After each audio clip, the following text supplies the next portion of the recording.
The fifth type of animals are aerial animals. Aerial animals. Children, so what are aerial animals? So the animals are the insects which spends most of the time in air. So which can spend most of the time in air are called aerial animals. So these animals spend their time in air. Most of the time spent in air. That's why these animals are called aerial animals.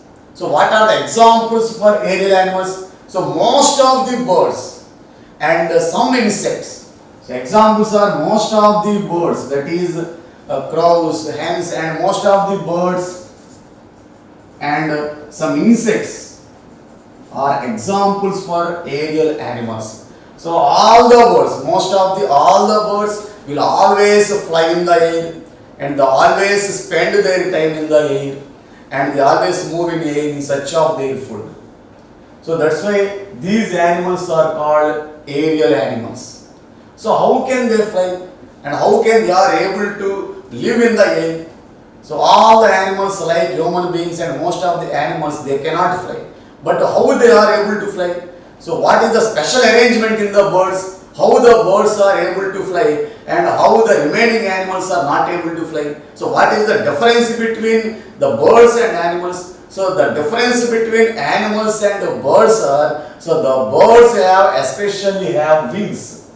So the birds have wings, that is two wings. So that's why they are able to fly in the air, whereas the other animals and human beings does not have wings. That's why they does not fly in the air. And also another arrangement in their bodies is their bones are hollow. The bones of birds are hollow. So what is hollow? So hollow means the bones are filled with air.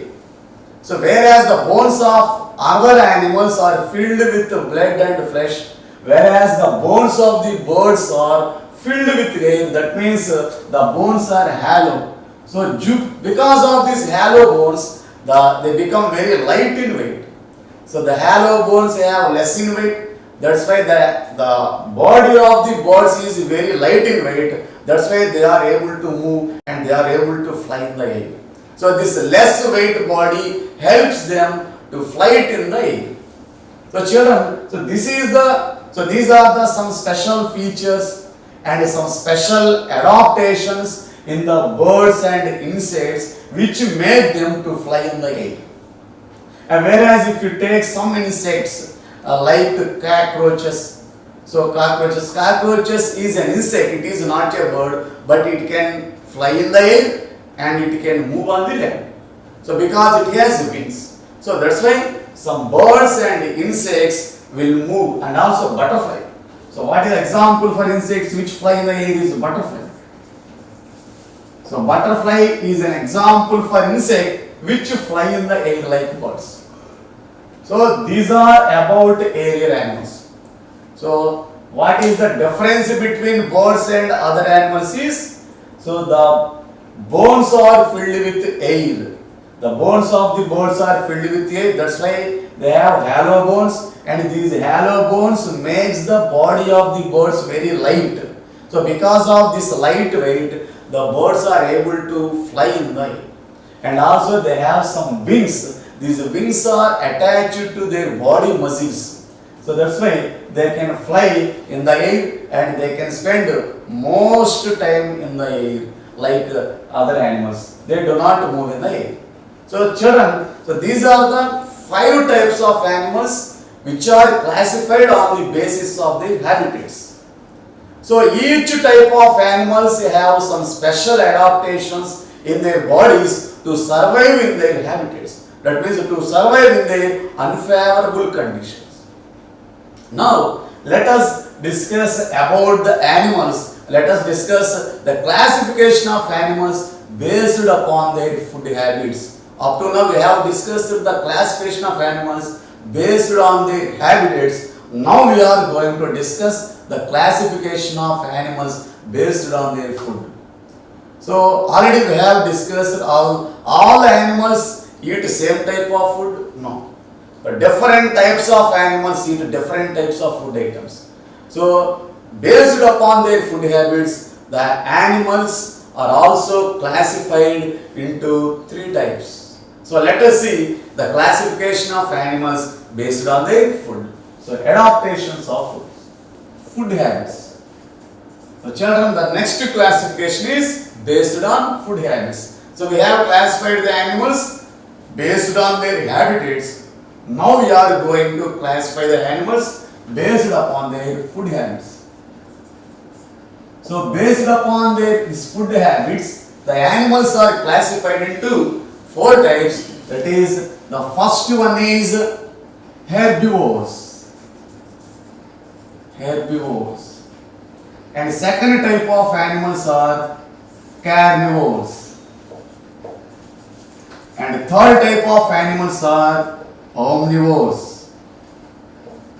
And fourth type of animals are parasites. So parasites.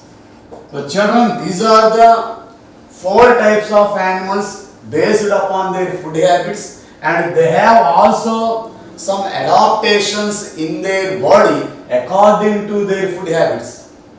So all the animals does not eat same type of food. Already we have discussed, some animals eat plants and grass, some animals will eat flesh of other animals, and some animals will eat insects. So that's why we have to classify the animals based upon their food habits. So the animals are classified into four types based upon their food habits. The first one is herbivores, and the second one is carnivores, third one is omnivores, fourth one is parasites. So let us discuss in detail about each one type of animals. So let us discuss in detail about first herbivores. So what are herbivores? Children, what are herbivores? Already you have learnt this classification of animals in the lower classes, that is in third class and second class. You have already learned these herbivores. So do you remember those? So let us recall again what are habitats. So what are herbivores? So what are herbivores? So herbivores are the animals which eat only plants. So those animals which eat only plants and grass. So those animals which eat only plants and grass are called herbivores. And these animals eat only plants and grass and only leaves of the plants, and they does not eat another type of like insects or flesh. They only eat plants and grass. That means they depend upon plants and grass for their food. So these animals are called herbivores. So what are the examples for herbivores? So the examples for herbivores are, the first one, that is cow, buffalo, and deer, elephant, horse, rabbit. So children, so etc. So there are so many animals which depend upon their plants and grass for their food. So these are some examples for herbivores: cow, buffalo, deer, elephant, horse, rabbit, goat, sheep. So all these animals are examples for herbivores because they eat only plants and grass. They depend upon plants and grass for their food. And they have some special arrangement in their mouth. They have some adaptations in their mouth to eat only plants. So what are the special arrangements? So what are the adaptations in their bodies to eat plants and grass? So the first one is they have sharp front teeth. So they have sharp front teeth. So this sharp front teeth will help these animals to cut the grass and to cut the plants and leaves. And next one is the back teeth. That means the hind teeth. The teeth present in their mouth are very broad and strong. So they have broad and strong teeth in their mouth. So they have broad and strong teeth present in their mouth. So this broad and strong teeth helpful these animals to chew the food items, in grinding the food items. So these are the some adaptations in their mouth to eat the herbivore, to eat the plants and grass.